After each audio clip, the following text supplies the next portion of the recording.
I now call the Prime Minister. Well, thank you very much, Mr Deputy Speaker. And I thought I was required to seek leave, but if leave is given, I very much accept that. You do need to seek leave. I do, yeah, okay. I do ask leave of the House to make a ministerial statement relating to the Spring Repeal. Member for Watson. Leave is granted. Leave is granted. Now call the Prime Minister. Well, thank you, Deputy Speaker, and I thank the member for Watson. Deputy Speaker, today bills are introduced for the second Red Tape Repeal Day, and it is the second of many repeal days to come. Every day, this government is working to build a strong, prosperous economy for a safe and secure Australia. Every day, we are seeking to identify ways to make life easier for individuals, community groups, charities and businesses, large and small.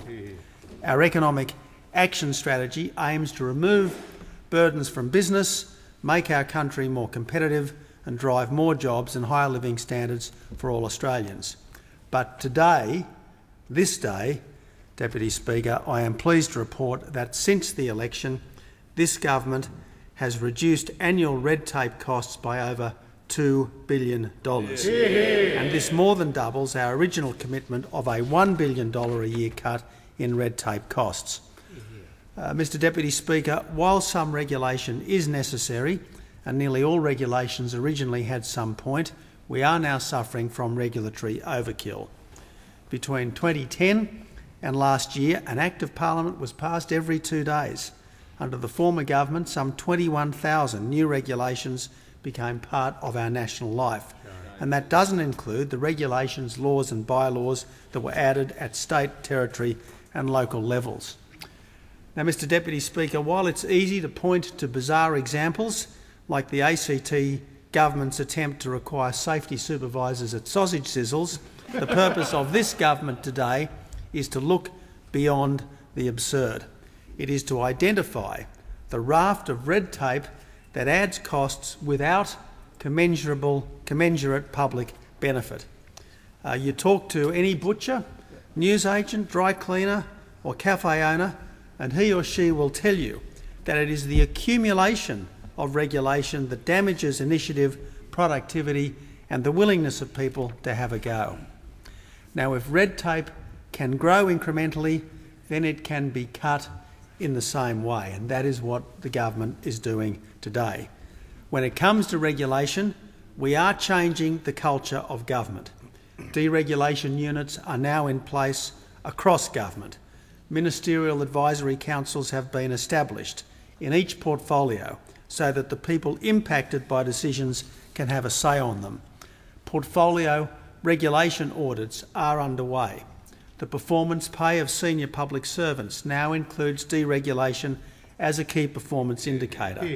The site cuttingredtape.gov.au has been established, allowing every Australian to make a contribution to the government's deliberations on cutting red tape. Regulatory impact statements are required for cabinet submissions because assessing the cost of any regulation is as important as knowing its benefits. Soon, a regulatory performance framework will drive cultural change within regulators and help to ensure that regulations are administered effectively and efficiently. Now, Mr Deputy Speaker, in March, we held the first ever Red Tape Repeal Day. On that day, nearly 10,000 unnecessary or counterproductive regulations and 1,000 redundant Acts of Parliament were removed. That day, we relegated some 50,000 pages of redundant regulation from the law books to the history books.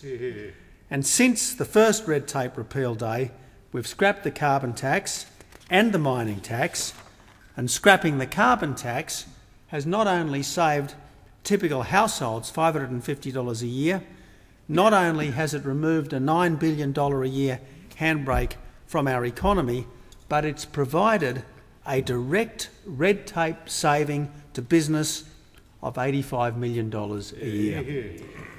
Each repeal day is an opportunity to reduce or eliminate regulation and legislation that has outlived its usefulness or does more harm than good.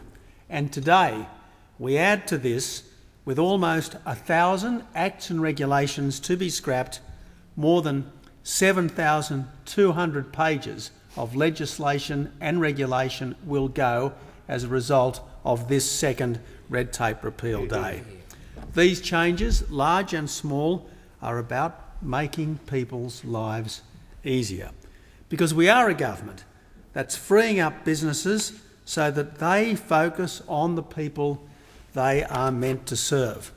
We will make it easier, for instance, for bricks and mortar shops to compete with online stores by reducing their compliance costs, because all too often the retail sector has to interact with multiple agencies from local, state and national government.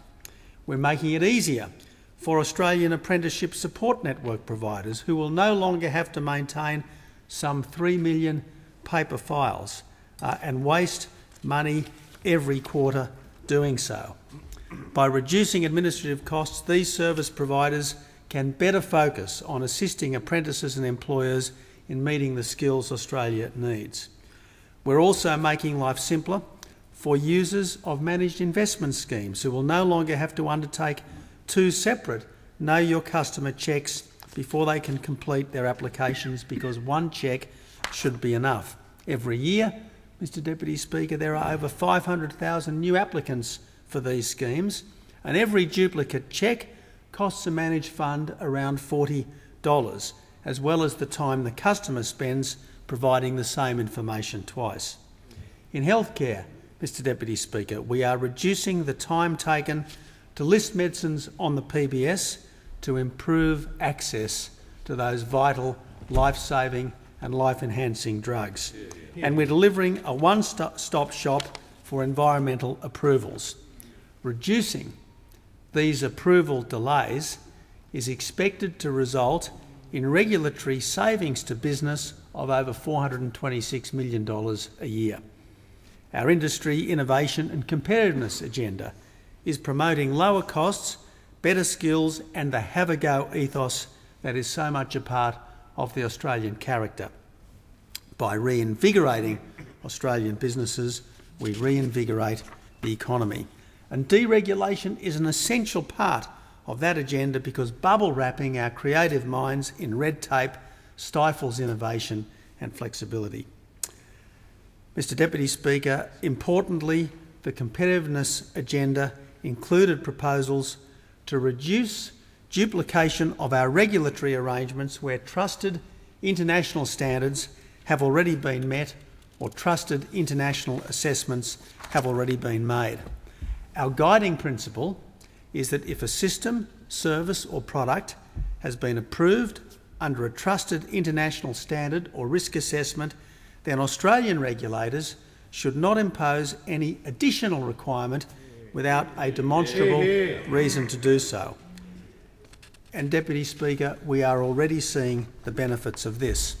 For instance, the Therapeutic Goods Administration has just advised Cochlear, who make the bionic ear, that all its products are eligible to use European Union certification to streamline TGA certification, and that implementation will begin from next month. This change, according to Cochlear, will mean that thousands of people here and overseas will have access to the very latest devices, sometimes up to a year earlier than may otherwise have been the case. As well, Mr Deputy Speaker, we're making it easier for small to medium exporters to finance their export activity now that the Export Finance and Insurance Corporation has the flexibility to lend directly for all types of exports, not just capital goods, reducing business costs and processing time. As well, EFIC's adoption of accelerated execution processes for some transactions could shorten processing time by 40%, and this could save an average of $5,000 per export contract. These measures will make it easier for entrepreneurs to transform ideas into reality and create an environment where small businesses can do more. And with changes to the Corporations Act governing the administration of general meetings, the management of Australia's largest companies can spend more time focused on managing their company than managing their shareholders by making it harder for activists to make vexatious requests for shareholder meetings. We're making these changes, Mr Deputy Speaker, because people don't work for government. Government should work for people. It's government's job to serve the people, not people's job to serve the government. We are a country of people who work hard, pay their taxes, volunteer in their local community and save for their retirement. And where we can make it easier for people to spend their time as they choose rather than waste it filling out forms, we should. A working mother, for example, who doesn't want to be contacted by telemarketers during her spare time will be able to register both her home and her mobile phone numbers on the Do Not Call register. We're now also making sure she doesn't have to remember to re-register every 8 years by keeping her numbers on the list indefinitely. This same mother could also benefit from the rollout of the My Tax online portal that pre-fills individuals' returns so they don't have to spend hours flipping through the pages of a paper tax return. For over 250,000 people, this program should reduce the time taken to submit a tax return. And the broader MyGov system means that Medicare, Centrelink and child support customers can obtain information, make claims and access services without having to visit a service centre in person or spend time on hold on the phone. Mr Deputy Speaker, cutting red tape is about making life easier. It means anything from less time in airports waiting in queues because of SmartGate to more forms of identification that marriage celebrants may accept. Cutting red tape should mean less time in queues, less time filling out forms and less time searching for information. These changes and other changes since September of last year have removed over $2 billion in annual red tape costs, but this, Mr Deputy Speaker, is the start, not the end. We are not only cutting red tape, but changing the culture that fosters and encouraging it. Regulation should not and must not be the default option for policymakers, because more regulation is not the answer to every corporate, community or personal failing. We are a country with highly skilled, highly capable people running our businesses, helping community groups and making our country better. We are putting more trust in them to make the right choices, and we know that our people are up to the task. I am proud of the progress that we have made so far, and I pledge that there is much more yet to come. Prime Minister, would you present a... And I present a copy of this statement. Thank you. Thanks.